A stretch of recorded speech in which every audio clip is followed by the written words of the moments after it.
আসসালামু আলাইকুম। কেমন আছেন সবাই? আশা করি সবাই ভালো আছেন। আজকে আমি আপনাদের সামনে একটি টপিক নিয়ে আলোচনা করব, যেটা হচ্ছে বেশিরভাগ স্টুডেন্ট কেন মাঝপথে হাল ছেড়ে দেয়। চলুন ছোট্ট একটা খেলা খেলি। ধরুন আমি কোথাও বসে আছি আর আমাদের সামনে ১০০ জন স্টুডেন্ট নতুন কিছু শেখার জন্য উদ্যোগ নিল। সেটা হইতে পারে গিটার শেখা, প্রোগ্রামিং শেখা অথবা ইংলিশ শেখা। এখন আপনার কাছে প্রশ্ন হলো, শেষ পর্যন্ত এই ১০০ জনের মধ্যে কয়জন সত্যিই শেষ করতে পারবে? ওই ১০০ জনই? ৫০ জন? ২০ জন? বাস্তবতার জানালাটা একটু ভিন্ন। আসলে ১০-১২ জনেরও কম। একটু খেয়াল করেন, আপনার আশেপাশে কত মানুষ আছে যারা শিখব বলে নতুন কিছু শুরু করে তারপর মাঝপথে হারিয়ে যায়। কিন্তু জানেন মজার ব্যাপারটা কি? তাদের এই থামার আসল কারণটা কিন্তু স্কিলটা যে কঠিন বিষয়টা সেরকম না। বরঞ্চ থামার কারণটা ভিন্ন কিছু, যেটা শুনলে আপনি অবাক হবেন। আসলে আমাদের মাথার মধ্যে একটা ভুল ধারণা ঢুকে যায়। সেটা কি? যখন আমরা থেমে যাই, তখন আমরা নিজেদেরকে আসলে ব্লেম করতে থাকি। মানে, আমার ব্রেন ভালো না, আমার মাথায় কাজ করে না, এই জিনিসটা আমার দ্বারা হবে না বোধহয়। ওই দেখো, অন্যরা আমার চেয়ে আসলে কত এগিয়ে আছে। এরকম মনে হয়, তাই না? কিন্তু সত্যিটা হচ্ছে 90% সময় কিন্তু আপনি দুর্বল বলে যে থেমে যাচ্ছেন, ব্যাপারটা সেরকম না। আপনি থামছেন কারণ আপনি হয়তো ঠিকমতো শিখতে পারছেন না। আর সবচেয়ে বড় কথা হলো, আমরা বুঝতেই পারি না যে আসলে আমরা ঠিক কোন জায়গায় আমাদের ছন্দপতন হচ্ছে। দেখুন, গত কয়েক বছরে আমি অনেক স্টুডেন্টদের সাথে কাজ করেছি, হাজার স্টুডেন্ট। সেখানে সবচেয়ে ক্লিয়ার একটা জিনিস আমার চোখে পড়েছে। আর সেটা হলো, স্টুডেন্ট থামে না আসলে টপিকটা কঠিন বলে। স্টুডেন্টরা থামে যখন সে আসলে একা হয়ে যায়। একদম শুরুর দিনগুলোতে সবকিছু কত মজা লাগে, তাই না? নতুন কোনো কোর্স, নতুন কোনো ড্রিমস, নতুন কোনো প্ল্যানিং। কিন্তু ৭ দিন পর, ১০ দিন পর কেউ আর জিজ্ঞেস করে না, কিরে আজ কি শিখলি? কেউ আসলে খুঁজই নেয় না যে তুই আসলে কতটুকু এগুলি। আর তখনই নীরবে শুরু হয় এক্কেবারে ধীরে পিছিয়ে পড়ার প্রক্রিয়া, যাকে বলে সাইলেন্ট কোয়েটিং। আচ্ছা, আসল ব্যাপারটা একটু খোলাখুলি বলা যাক। কেন আমরা আসলে মাঝপথে থামি? এর প্রথম কারণ হচ্ছে, একটা ক্লিয়ার সিস্টেম থাকে না। কি শিখব, কোন সময় শিখব, আর কতদিনে আমি শেষ করব, সেটা সব কিছুই অস্পষ্ট থাকে।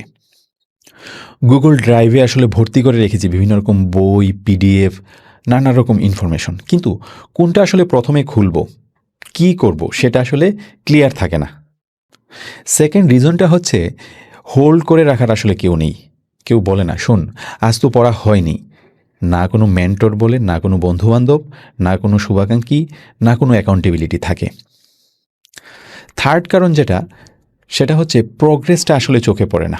আমি যে প্রতিনিয়ত শিখছি, একটু করে আগাচ্ছি, সেটা আসলে আমি উপর থেকে ক্লিয়ারলি ভিউ করতে পারি না, দেখতে পারি না। সারাদিন বসে থাকার পর সন্ধ্যায় যখন আমি চিন্তা করি যে আমি কি সত্যি আসলে আজকে কিছু শিখলাম, মনে তো হচ্ছে না। আর এইটুকু চিন্তাই হাল ছেড়ে দেওয়ার জন্য যথেষ্ট। এখন একটা কঠিন সত্য বলি, শুনবেন? মোটিভেশন আসলে শেষ পর্যন্ত পৌঁছে দেয় না।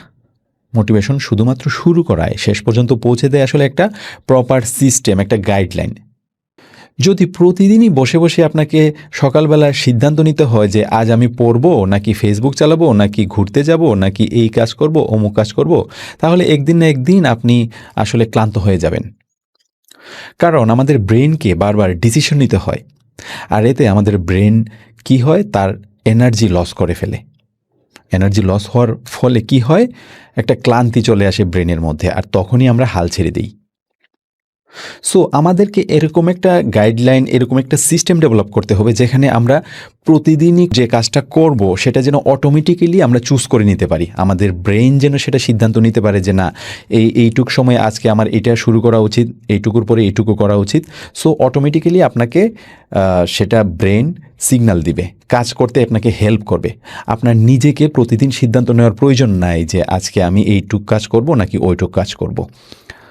তাহলে এখন প্রশ্ন হচ্ছে, এর থেকে পরিত্রাণের উপায় কি? খুব বড় কিছু না।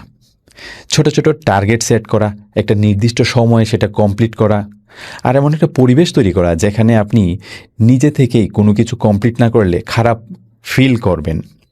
সো আপনার চারপাশের সারাউন্ডিংটা, আপনার পরিবেশটা, আপনার বেডরুমটা, আপনার স্টাডি রুমটা এমনভাবে আপনি সাজিয়ে নেবেন যেন মনে হবে যে না, আজকে আমি যদি কোনো পড়া না পড়ে থাকি, কোনো কিছু কমপ্লিট করে না থাকি, আমার স্কিল ডেভেলপমেন্টে এগিয়ে যাওয়ার ক্ষেত্রে সেটা আমাকে একটা বাজে একটা ফিল দিবে। এই বাজে ফিলটাই আপনাকে পরের দিন আবার নতুন কিছু শিখতে, আপনাকে ছোট ছোট প্রোগ্রেস করতে এগিয়ে নিয়ে যাবে। আর একটা কথা মনে রাখবেন, স্কিল শেখা মানে আসলে সুপার হিউম্যান হয়ে যাওয়া না। স্কিল শেখা মানে প্রতিদিনই একই রকম ছোট ছোট কাজ, হয়তো একটু বোরিং লাগবে, তবু সেটা কন্টিনিউ করা। আপনি যখন ছোট ছোট বোরিং ওয়ার্কগুলো রিপিটেডলি করতে থাকবেন, তারপর একটা সময় গিয়ে দেখবেন যে ওই কাজগুলোই আপনাকে একটা বড় ফল তৈরি করে দিবে। এখন একটু নিজেকে প্রশ্ন করুন তো, আপনি কি সত্যিই থেমে গেছেন কারণ আপনি দুর্বল, নাকি থেমে গেছেন কারণ আপনার পাশে আসলে কেউ ছিল না যে একদিন বলতো চল আর একটু এগোই, আজকের টার্গেটটা শেষ করে ফেলি চল। আপনি হয়তো নতুন কিছু শিখবেন বলে চিন্তা করছেন, বা অলরেডি নতুন কিছু শেখার জার্নিতে পা ফেলেছেন। সো আপনি এখন আপনার জার্নিতে আসলে কোথায় আছেন? একদম শুরুর দিকে, মাঝপথে, নাকি শেষের কাছাকাছি? কমেন্টে জানাবেন কিন্তু। আর হ্যাঁ, ভিডিওটা যদি আপনার নিজের গল্পের মতোই মনে হয় তাহলে একজন বন্ধুর সাথে শেয়ার করবেন। হয়তো সে এখনই নীরবে হাল ছেড়ে দেওয়ার কথা ভাবছে। একটু খোঁজ নেওয়াটাই হয়তো তাকে আবার নতুন কিছু শুরু করতে সাহায্য করবে। সো আজ এ পর্যন্তই, নেক্সট ভিডিওতে আবার দেখা হবে। বাই।